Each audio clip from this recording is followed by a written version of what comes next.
everybody. It is September 26, 2024. I'm Nate Eaton, and this is Courtroom Insider. Thanks so much for being here tonight. We have a really interesting program with two Rexburg detectives who have been on the Daybell case from the beginning. Detective Chuck Kunsaitis, Detective Eric Wheeler. They're going to share some details that they haven't really shared before publicly. They have never shared them before publicly.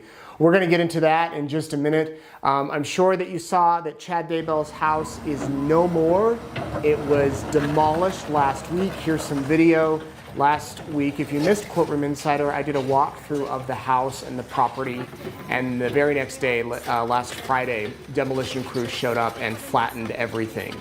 These are volunteers that actually did this. All the guys that were there volunteered their manpower, their machines, their gasoline, everything. And it was several local demolition crews or construction crews that did this. And so that was pretty impressive. They really got that house done really fast. And now there is no more. There is no more home there, and the nonprofit that owns it, SJ Healing Crossroads, they will decide what to do with the property next. So that was a big development over the past week or so. I want to talk a minute about Kohberger. Brian Kohberger was in court just a few hours ago this afternoon. First time in the Ada County Courthouse, first time before Judge Stephen Hippler. He came out and addressed the fact that he was there by assignment. He said, "I wish I could say I'm happy to be here, but why start with an untruth?" And Brian Kohberger was dressed in a suit, as you can see here. The big discussion today was timeline. This trial is set for June, July, and August, and Judge Hippler is concerned that that timeline, by the way, was set by the former judge. And Judge Hippler expressed some concern about having the trial next summer. My concern, because this trial is currently set to begin June 2nd and end approximately August 31st, is having it set to run the entire course of the summer. I think we will find to be difficult on jurors in particular. Jurors who may have children who are out of school, in terms of being able to spend time, go on vacations with them, et cetera. That's one concern. The second concern is with school that typically starts in mid to late August, and jurors or parents who may have kids going off to school, the timing of that through August. And that's my primary concern about that time frame. So Judge Hippler said that there were the two options. He could move it to May of 2025 or September of 2025. Prosecution wanted May, defense wanted September. Defense said that one of their expert witnesses for the mitigation portion of the trial died. So they have to get a new witness to take that person's place, and that they also haven't had enough time to go through all of the evidence. Since August, we have received about 398 gigabytes of new information, and I can tell the court that nobody on the team has read every bit of that yet. So there's a vast amount of discovery to continue to go through, and I wanted the court to be aware of that. The second thing is that during the course of this case, we had an expert that we were working with, and that expert passed away. We have been able to refill that role, to have a new expert to do the work that that expert was hired to do, but we are not progressed to the point that I'd hope to be through no fault of the new expert. So now Judge Hippler will decide whether it's going to be in May or September. I personally think it's going to be September, but it could be May. Who knows? I did have a chance to talk with two ladies who were inside the courtroom. They went today. Their names are Julie and Sarah. They might look familiar. They were in line almost every day or most days during the Daybell trials. That's where we met. And they went today, they stood in line, and I spoke with them right after the hearing. Here's a little bit of what they told me about that experience. So Julie and Sarah, you just got out of the first hearing for Brian Kohberger in Ada County. How were the crowds? It seemed like mostly media. Yeah. I would say maybe 10 or less. Yeah. That it wasn't media, mostly media. And they told us that the courtroom would fit 71 people, and it was only, I would say, 2/3 full. Oh, okay. Mm-hmm. It looked like it was a different courtroom than the... It was on the 5th floor, Daybell was on the 4th floor, courtroom 400. This was on the 5th floor. I think courtroom 510. And it was a different layout. No windows. No windows. A Not as wide. very Definitely different not layout. And are the cameras all set up in front of the courthouse, just like Daybell? There are more right now, Oh yeah, actually. it's a huge, huge area, but I didn't see a lot. I see 2 huge media sections. What was Brian Kohberger like? He's a lot littler than I thought. Same. Very much Same. Smaller in stature. I agree. And you know what? I don't know if this is, his skin looked to me like, have you ever seen someone in a coffin before? Like in a coffin? It looked very The pallor wasn't great. It We would say like not a healthy pallor. Yes. And yes. I agree. He wasn't as tall. I was actually trying to kind of gauge how tall he was when we stood up for the judge to leave the room. And I'm 5'7", and then I'm wearing like 3-inch heels. And I would say we were about the same height. He maybe was like an inch taller than me in my heels. And I pictured him a lot bigger. And he's not like imposing physically either, size-wise.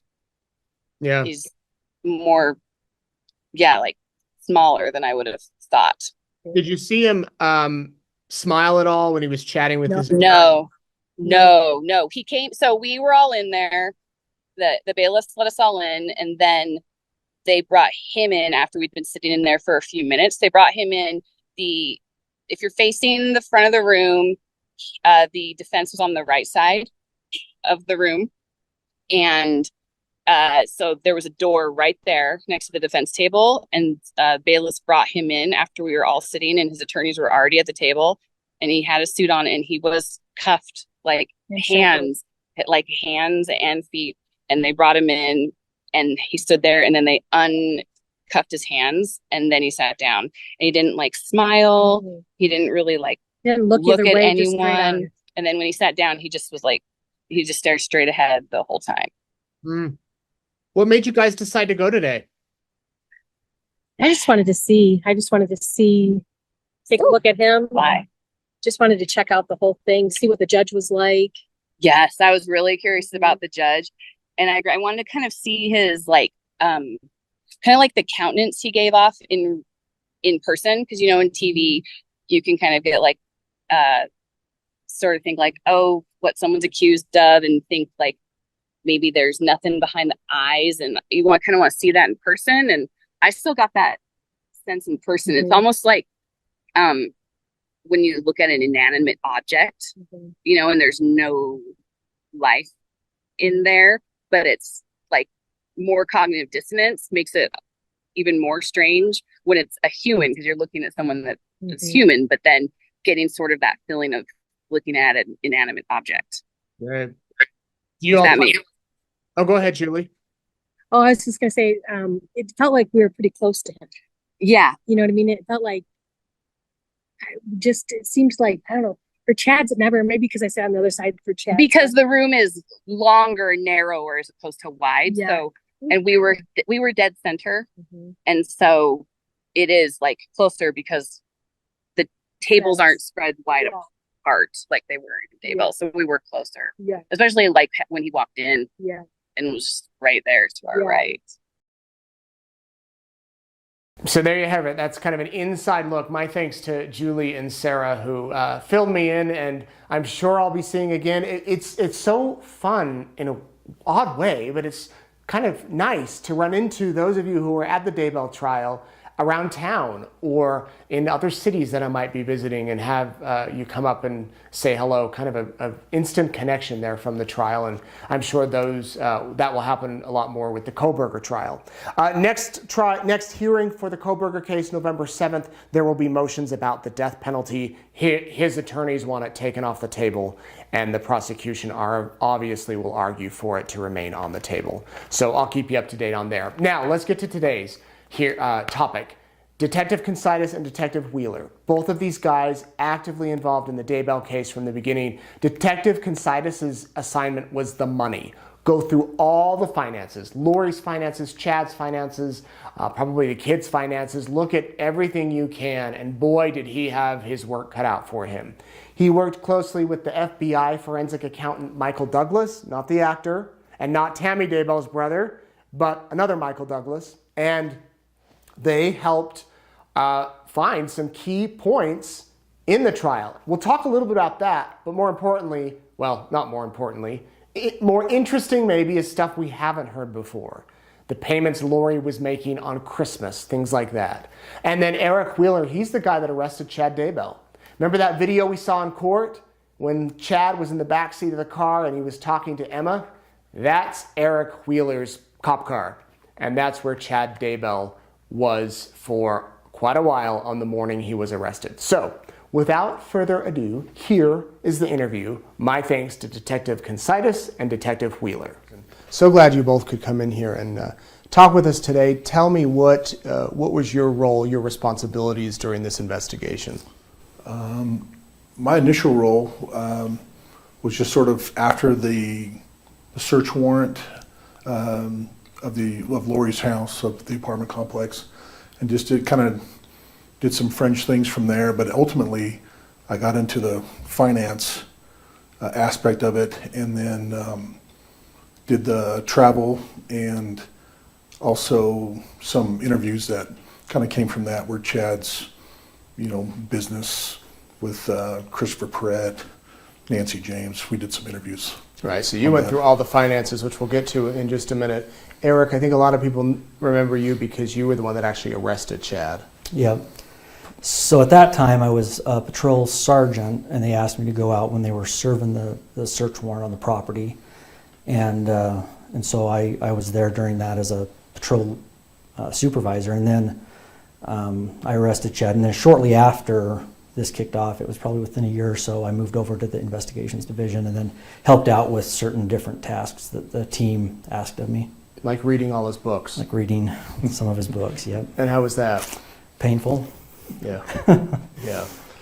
Well, let's go back to the beginning, you guys. When this case first broke, 2019, end of the year, do you remember your initial thoughts when it came in?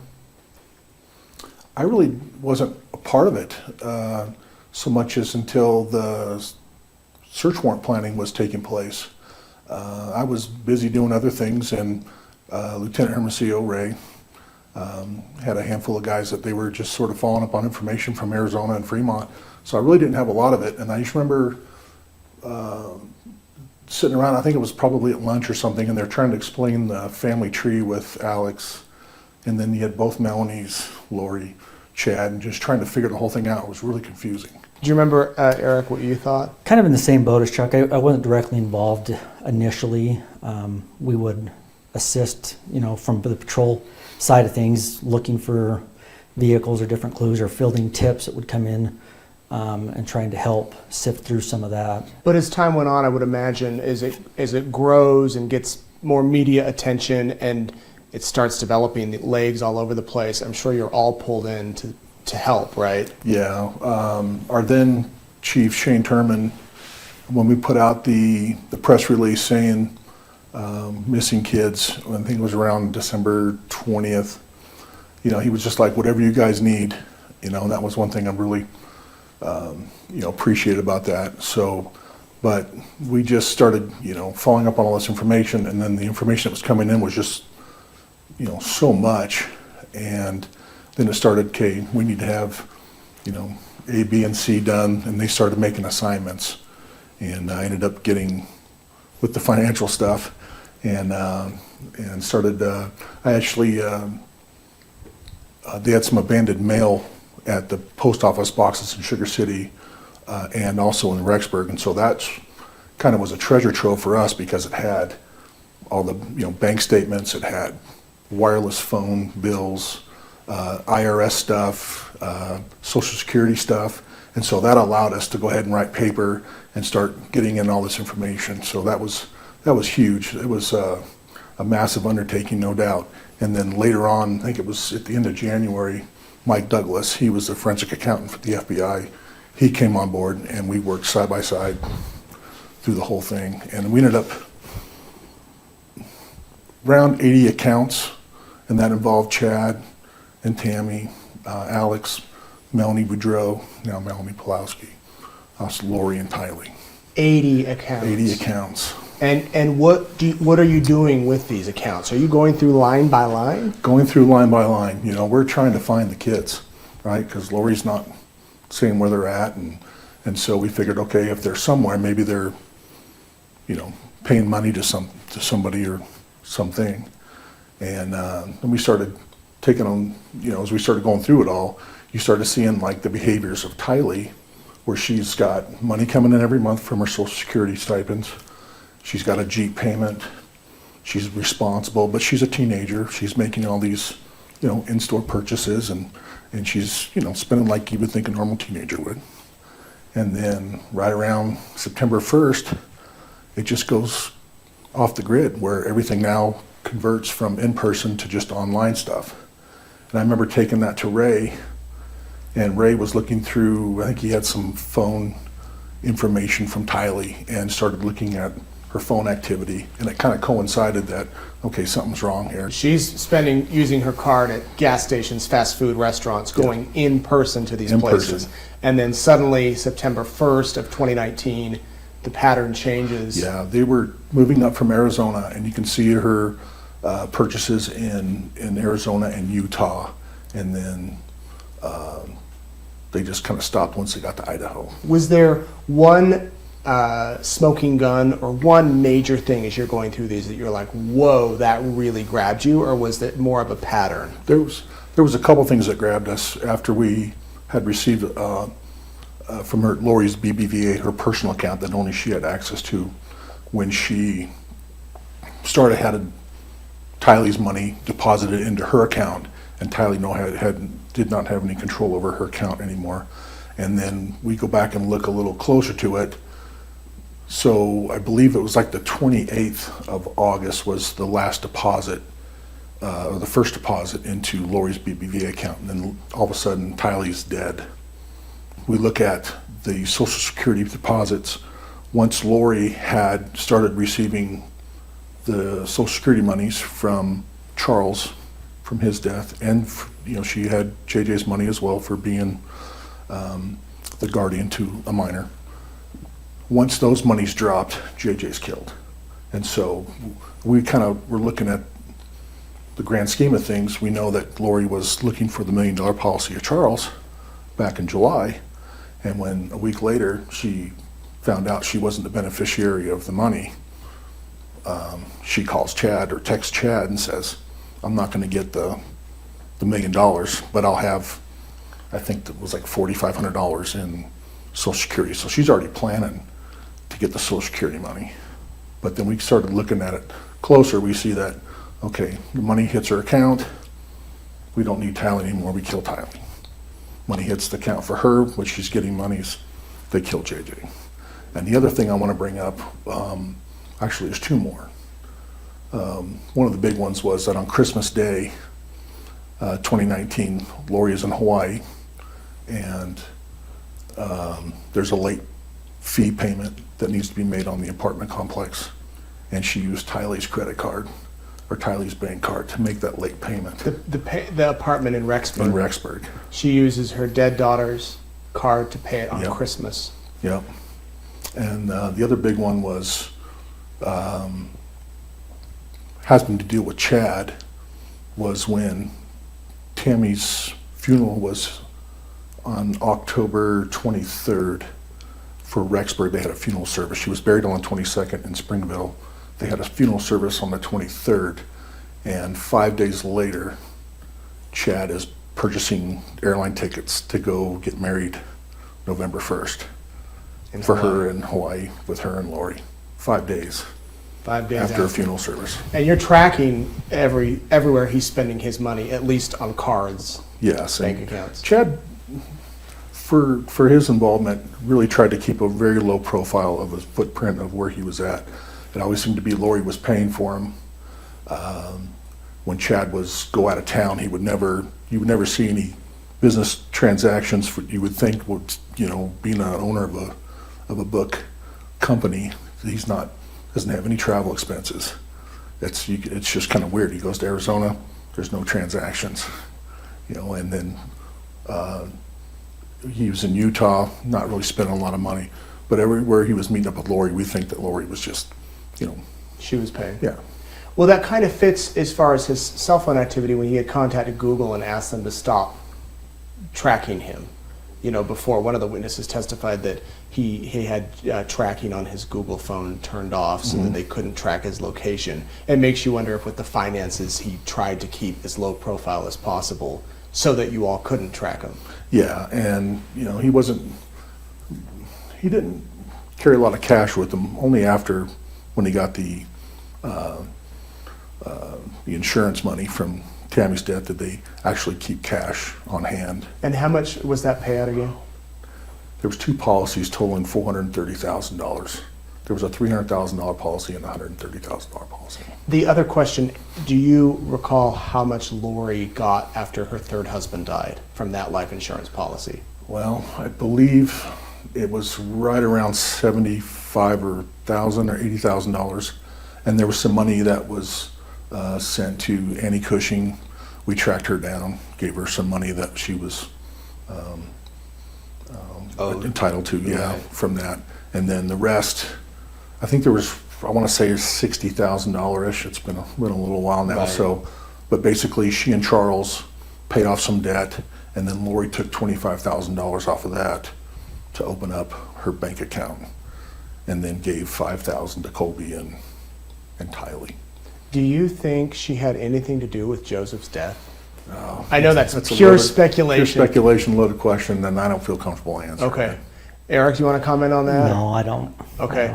Let's continue along the money path. You talked about how once he got the life insurance policies, the cash, he started having large amounts of cash. When you pulled him over in that June 9th, he's in the back seat of your car, and for the first time in his trial, we saw that video where he's talking with his daughter about all the finances and where to find cards and cash and whatnot. What did you think the first time you saw that video? Were you in the police car at that time, or were you outside? No, I was outside, and that's a typical, if you want to call it a tactic that we use.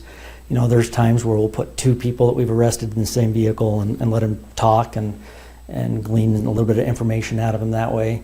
So I was just outside the vehicle within, so I could keep and monitor him if he needed something or answer questions as they came in. And there were a lot of commenters actually that were saying, we can't believe that they let Emma talk with her dad for so long, whereas I took the thought of, let them talk. I mean, wouldn't you? As you said, you never know. Same with Chad and Lori calling each other every day, all day. You never know what they're going to say.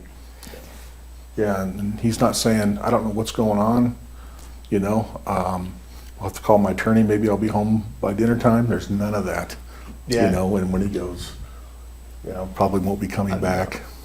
Yeah, Yeah, it was huge. that was big.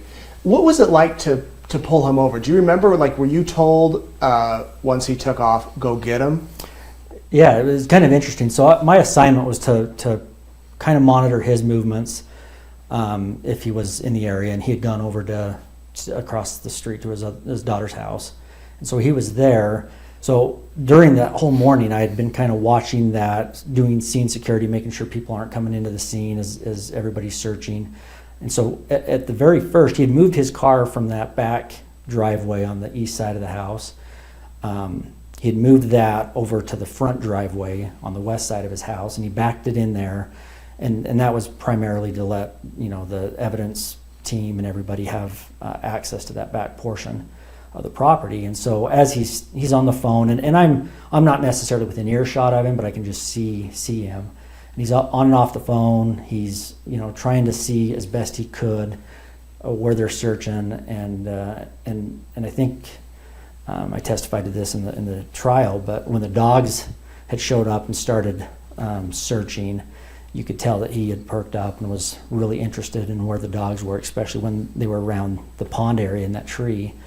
And so, we had discussed that. I can't remember who I told, hey, he's interested in whatever those dogs are doing over there. And so shortly after that, he went over to Emma's house, and I just kind of kept an eye on him, as well as just the traffic through that area. And I remember seeing him it was Detective Schmidt at the time. Him and I were talking, and Chad had come out of Emma's house, and we kind of made comment, okay, he's leaving. So Rick was getting ready, or Detective Schmidt was getting ready to go follow him. And about that same time, I don't remember who it was, Vinny, Ray, Ron, a few of them come running across the lawn and said, hurry, go stop him, go stop him.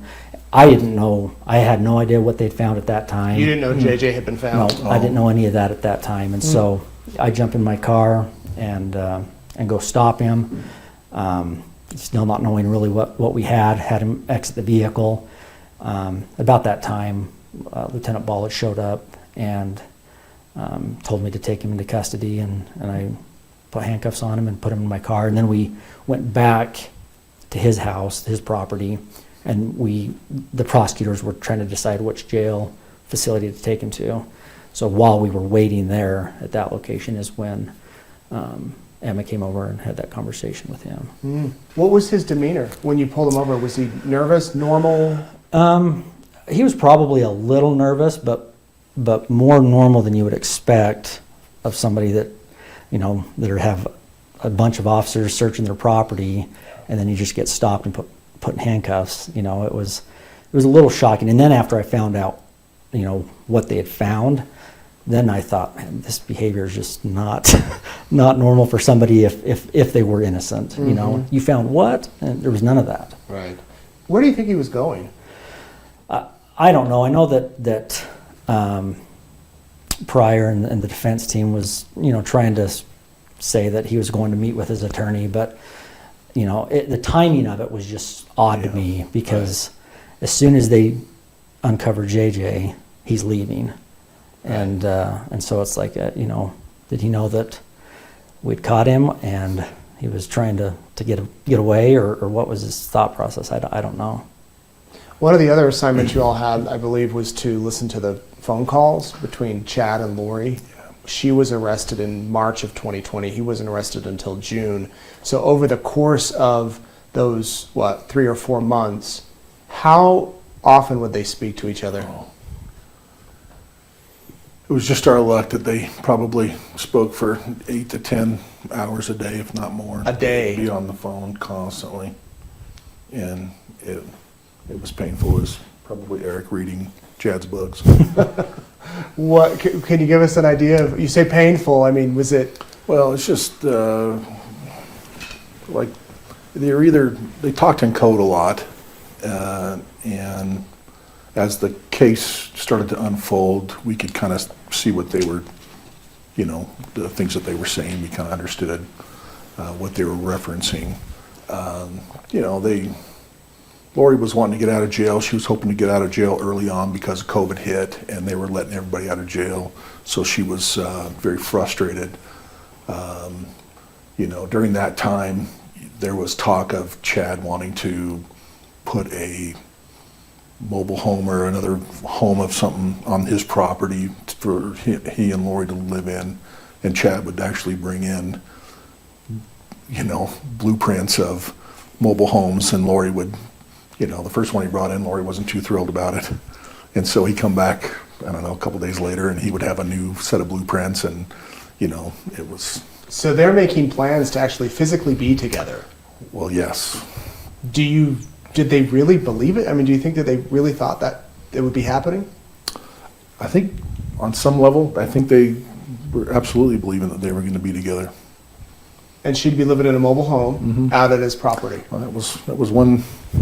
At least that's what he was presenting. He was presenting her at the time, and then as time moved on, he would try to keep her spirits up. But I don't think, there was never. They just had their relationship moments. They would argue, or they would just tell how much each other they love each other, and and things will work out, but it was just. It was hard on the ears. And you all have to listen, obviously, in case they say something, because at this point, you're still looking for the children. We're still looking for the kids, and that was the whole emphasis of this investigation was we're going to find the kids, and then as we would have regular meetings, and then everybody would kind of present to the group, okay, this is what we found since our last meeting. And, we had just started painting this picture and just filling it with the information. And then, one thing that I could say was, we knew where they weren't, right? Because we were just, every tip that came in, we were chasing them down, hoping to find something. We just, from, trying to chase down the pharmacy records, JJ needed medication. So, right. We would chase all that down. There was no refills or anything like that. Tylee didn't, they were trying to say Tylee had some medical issues. She did, but she wasn't incapacitated by them. She was just an active, normal teenager. So there was a whole lot there. There was, like, again, Melanie Boudreau had a bunch of cash, but we kind of learned that was from the divorce with Brandon. So I don't want to get too much into that because there's still some pending stuff with that. But so we were like, trying to figure it out, but we knew where they weren't. And we figured once Lori had her court date, because they were telling us the whole time, this is her get out of jail free card, and literally she had to do a FaceTime call or something with the kids just to show us that they were okay, and we would have said, okay, see you later. Right. But she never presented the kids, and then I think the overwhelming majority of us were like, okay, I don't think the kids are alive, but you still want to hold out hope. Did Chad and Lori ever talk about the kids? Not once. I think, there was at least one time Lori referred to Tylee as a kid, and I can't remember if she was talking to Summer or to Colby, but never once did they talk about the kids at all in the jail phone calls. Not once. And I just recall Lori talking about Tylee one time, and I think it was to Colby. Colby would ask, but Lori would just pivot and onto something else. But even when Chad and Lori were talking, they never talked about the kids at all. They talk about Tammy? Yeah, they were a little disparaging towards Tammy, but nothing, salacious. It was just, Chad wasn't happy with Tammy, and but they really didn't talk about any of that. Were you all fully apprised of the investigation when Alex Cox died? Yeah. So, do you remember your reaction when you found out he was dead? Yeah, I think I was in a class in Las Vegas with Ron and Vince, and we were on a break at class, and then I think it was the lieutenant from, if it was Gilbert, came over and says, "Hey, you guys, Alex Cox, you guys," we're like, "Yeah, what's up?" And then he told us that they just had a medical run at the house and he was dead, and we're just like, "Oh no." So that was like, we figured if there was, people we could talk to, he wasn't going to be available at some point, because he wasn't, that was just really shocking to us, especially given the day. It was the day after Tammy was exhumed, I think. Right. So just, is it a coincidence? I don't know. In our job, we don't really believe in coincidences too much, but sometimes, I don't know. Crazy coincidence. Crazy. If it is. What do you remember, Eric? I remember getting a call, I think it was from Ray, called and told me, but I remember more of my reaction when they were, they released that it was, natural. Right. And I'm like, no, there's no way. There's no way, because of the timing and everything else. And so, yeah, I think my thoughts and feelings are the same as everybody, like shock and like, what are the odds of that?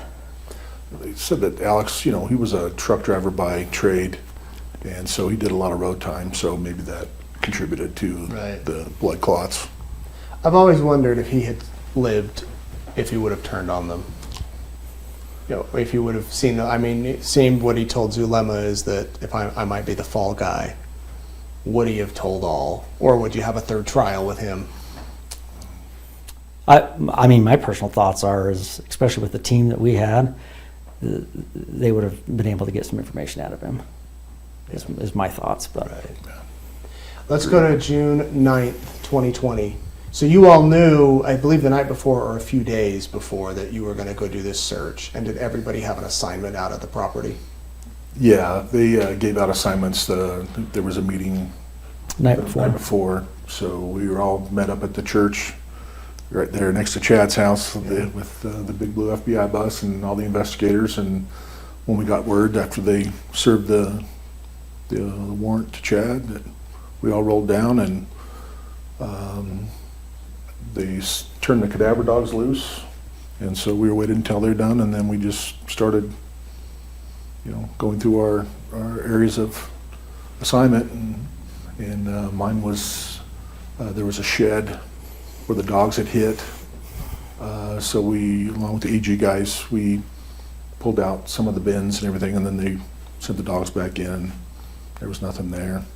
And then it was to the pet cemetery, where I think Vince and I were probing. That's where we found a cat and a dog in the pet cemetery there.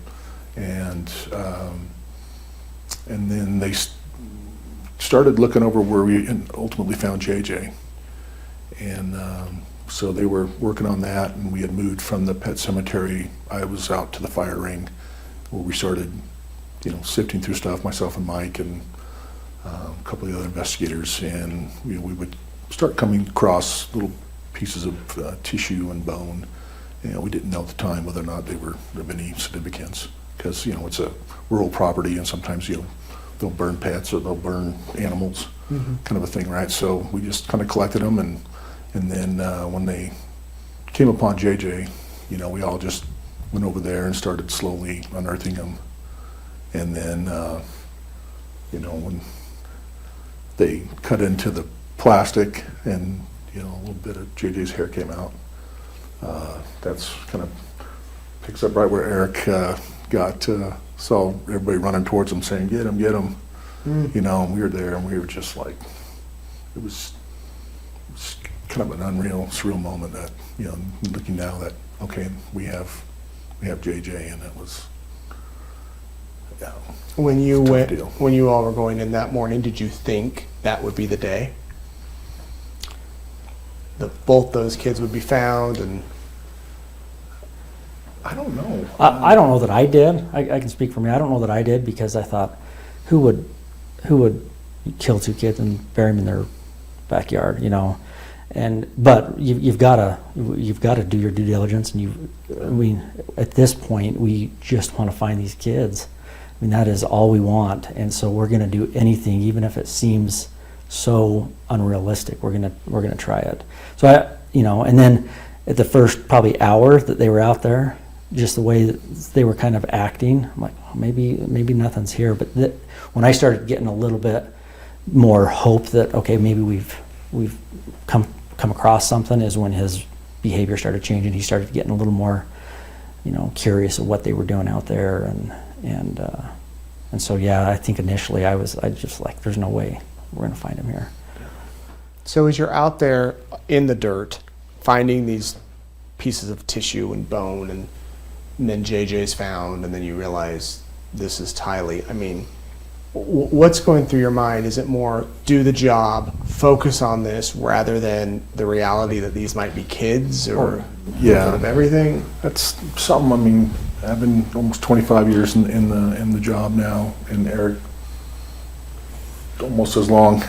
You just kind of get conditioned to go into kind of like an autopilot, or where you go in because you have something bad right here in front of you, and you just have to, like, okay, this is what we need to do, and so you do your job. At the end of the day, when we all left, and you, it's only then really you have the time to collect your thoughts and process it. I don't know, it was a little rough for me. I don't know about Eric, but then knowing that you had to come back the next day because we had found Tylee, and there was a couple of us that were just like, we wanted to stay and get Tylee, but we just knew because of how, at least how I remember it, just there wasn't enough, time, daylight hours, those kinds of things because of the way she was found. So we had to leave her there that night, and that was a little rough on us all, knowing that, okay, we had removed JJ, and then Tylee had to stay out there by herself that night. The police presence were there, but I know it all weighed on us. Right. And then you were able to collect the rest of her the next day. Yeah. And then it takes a whole new turn, the investigation, obviously, because now you can charge him with murder and it goes forth. So what did you do to help prepare for the trials, which ended up being several years after because of all the delays? You know, Mike and I looked at all the dates that were kind of, highlight dates of, like the day they got married or the day we found the kids. And we looked at Chad's account the morning we found the kids. And we saw that he had moved money to his kids. He gave Emma, I think, Garth, Seth, and I want to say Mark. I think Leah was the only one that didn't. That Chad moved $8,000 into their account, and so we're like, okay, what time did he move it? Because we know from the dash cam that Chad was saying, okay, here's my passwords. This is where the money's at. If you need to do something, I want to say maybe an hour before, if not less than an hour before, we found JJ that he was moving money to their accounts, like he knew he was going to get arrested. And then you go back and look at the day we searched the house in January. We helped Fremont County on a search warrant there, and he had moved a little bit of money to the kids. So it was those kinds of things that we were able to go back and look at. Okay, what's going on in the case at certain times, and you look at their behaviors. And I learned a ton from Mike Douglas. Somebody coined him Superman because he was just so good at doing that kind of stuff. And this was all money that came from Tammy's life insurance. All the money came from because Chad didn't have a lot of money. Chad didn't make a lot of money. Tammy didn't make a lot of money.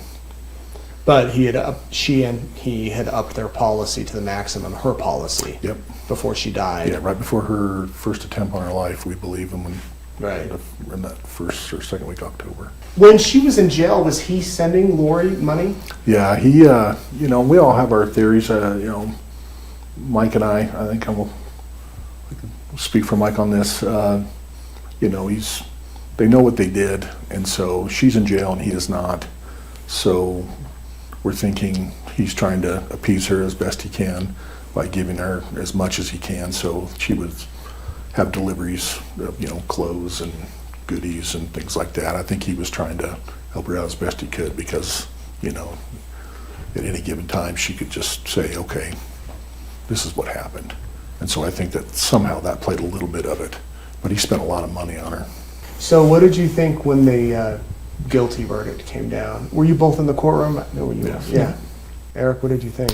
I mean, I don't know if I could express the emotion I had, but it was some closure that I personally needed because you see the team do all this work, and it was just a sense of, oh my heck, the work paid off, and that's probably the best way to describe it is that yes, the work paid off. There's some justice for these kids and their family, and yeah, it was a good feeling in that circumstance, if that makes sense. Because you both weren't able to watch the trials because you No. were witnesses or listen to it. Yeah, couldn't do any of that. So you had no idea really where it was going other than the days you testified. Yeah.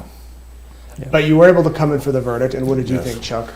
To put in perspective, the amount of hours and dedication that all this group of investigators that came together and put their egos aside and just, looked at the end game and to get the verdicts that we did, that part was so exhilarating, knowing that your hard work helped achieve what we were, trying to do. And then again, God, but why were we there, right? JJ and Tylee, Tammy. And so, it really played with my emotions a lot. But I couldn't be more proud to work alongside a group of individuals that we did. But I was pretty emotional. I'm a pretty emotional guy as it is, but. Yeah, I remember walking out of the courtroom. You gave me this huge hug. I don't know where I was. You would just grab me. I was just looking at other people. Like I know, you were hugging everybody. It was definitely a day of relief. Yeah. Knowing what you know now, do you think one was leading the other along? Like, do you think there was one mastermind, Chad or Lori? The information that, I had to deal with and read and see, I feel like they played off each other a lot. Like, there'd be one thing that Chad would, try to get her to buy into, and then, and the theme that the prosecutors used, I mean, that describes it to a T. The sex, the power, the money, they just played different roles in that, it seems like, and I feel like it was fairly equal. Agreed. Yeah, they were a perfect storm, and they played off each other. So, going through all of that financial stuff, did you ever get angry? Like, oh, absolutely, absolutely. When we saw that, when the money hit the account and then they were killed, we're like, it was just infuriating. And then the little things like, making that late payment, or, they went to Gravity Factory. It's a trampoline park in Rexburg. This didn't come out at trial, but, Lori using J.J. Ryan as a name, little things like that, showing up with Chad's family, and she checked in as Lori Daybell, to go trampolining with Chad's kids right after they got married. And then you'd see them travel to California, and they went to Knott's Berry Farm, and we were able to reach out and contact, Mike contacted Knott's Berry Farm, and you see the actual physical registration form. Yeah, the tickets. Yeah. And everybody had a name except for JJ and Tylee. And what 16-year-old and what 7-year-old little boy doesn't want to go to Knott's Berry Farm? So it was things like that that would just eat away at you, and I'd get upset. So what did you learn from all this? I learned a lot. Mm-hmm. I mean, I at the time was a patrol sergeant, aspiring. I wanted to be a detective, and shortly after I moved over, and I'm still look back and I'm like, this is incredible. The teamwork, the assignments everybody had, the roles everybody played. I took so much from this, and I've still got quite a bit of career left in me, and I'm going to use every little thing that I learned from this case to help me in my future in the cases that I'd have to come across. And so hopefully it's nothing like this, but I learned so much. And then also just how to control those emotions, because there were times where you were just, I remember the day that Chad was arrested, after we'd taken him to Fremont County Jail, I'd come back and they had me help out there digging, because they had located where Tylee was, and like Chuck said, you get in this mindset of just get the work done, do what you got to do. But I remember driving home that night and having those same thoughts, and just the anger, and how does anybody do that to these kids, and thinking about Tammy and their families, and just the anger and having to control that through not only the search and what you're doing, but in trial and court, and trying to keep your composure because of all those emotions. And so that's something that I didn't think I would take away from it, but looking back, I'm like, wow. And it just gives kudos to everybody that had to do that and go through that and just do the job and try to keep their emotions aside and not let that get the best of you. And to not let any drama get involved. When you have all those agencies, federal, state, and multiple states, the fact that everyone got along. We were times we had a meeting in Salt Lake in, I think it was March of 2020, where all the agencies represented themselves along with the prosecuting attorneys from their jurisdictions, and we had this go around, and I just remember going out, that night of the first night, and it was just like we were just one big family. I mean, everybody just seemed to click, and you're like, okay, maybe it was just for the one-time thing or whatever. But then it just, as the case unfolded and continued on, when guys were on, where they go out and travel, and they would go, it was just like it was just family. And that was I remember one of the FBI analysts, Nikki Heidelman, you know, when towards the end of Chad's trial, she's just like, you know, this is our, you know, we were talking about, I'm not going to be able to, you know, come over and see you very often anymore, right? Things are going to change. It's almost like high school's getting people graduating and going their separate ways. Right. And Nikki's like, you know, this is our family, and it's true. And you know, for the amount of information that was out there and generated, and the number of investigators, and for everybody just to like get along, like there was really not a lot of drama. I can't recall any drama with the investigators, right? And so it was just like, it was awesome. Every time that they just show up, it was just like, hey, how you doing? Yeah. And then you go out and do your thing. What did you learn? Well, I had a really good teacher in Mike Douglas. I know when I first started, before he came on board, going through some of the accounts and looking at behaviors, you know, learning that humans are creatures of habit, right? We like certain brands of things. We go to certain places to eat, those kinds of things. And so I was on the right track of that. And then when Mike came in, he sort of, you know, put it all in a nice little format to where it was, I was able to, you know, just to sit alongside him and learn and digest all he was,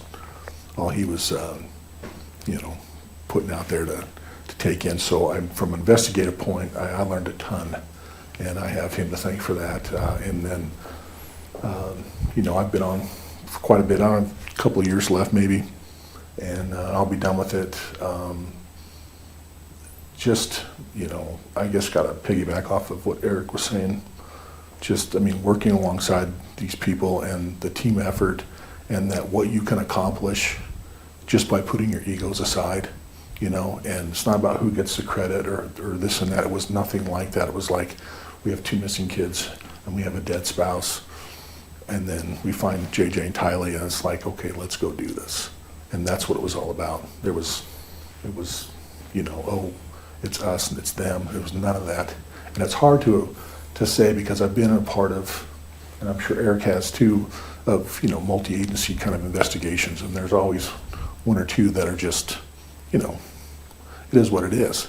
But in a case this big, this size, with this many jurisdictions and egos, there was none of that. It's hard to explain, and I'm very grateful for that. What was it like being out there the other day when the house came down, walking around the property the day before the house came down? You hadn't been back, right? I hadn't been back. You know, occasionally I would drive by the property and sit and, you know, and have a few words for JJ and Tylee and Tammy from the roadway. But that was the first time being back on the property. And Ray and I were talking, and he was like, does this seem smaller out here?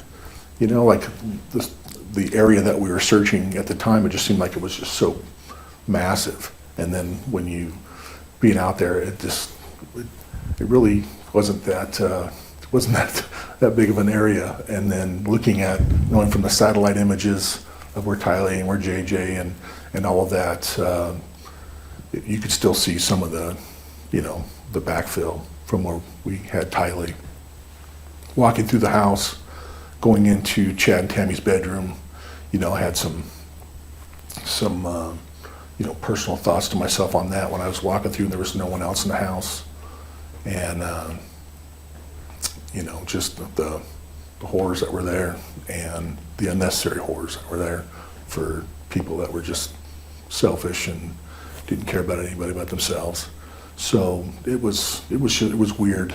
And knowing that we were, you know, all our hard work was on the right track that put us out there by sifting through the information that put us out in the back of that property, June.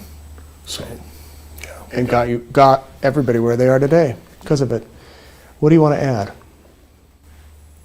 I don't think I have anything. It's been refreshing to have, you know, just at the police department, having the community members like that. That's incredible to have the support that we have here in East Idaho from the community members. That, And really around the world too, because people are following it everywhere. Right, and just having that support, because you see some of these around the country, the agencies just don't have the community support, and it makes it difficult for investigators and officers to do their job, you know, and you would hope that a case like this wouldn't create any of that, but I think that the support of the community definitely helped with some motivation. And hey, we're doing this. We're going to do it the right way.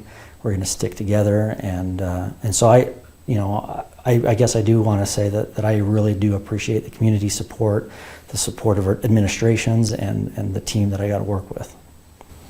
Yeah, I'm not going to follow up on that because he just said it perfectly.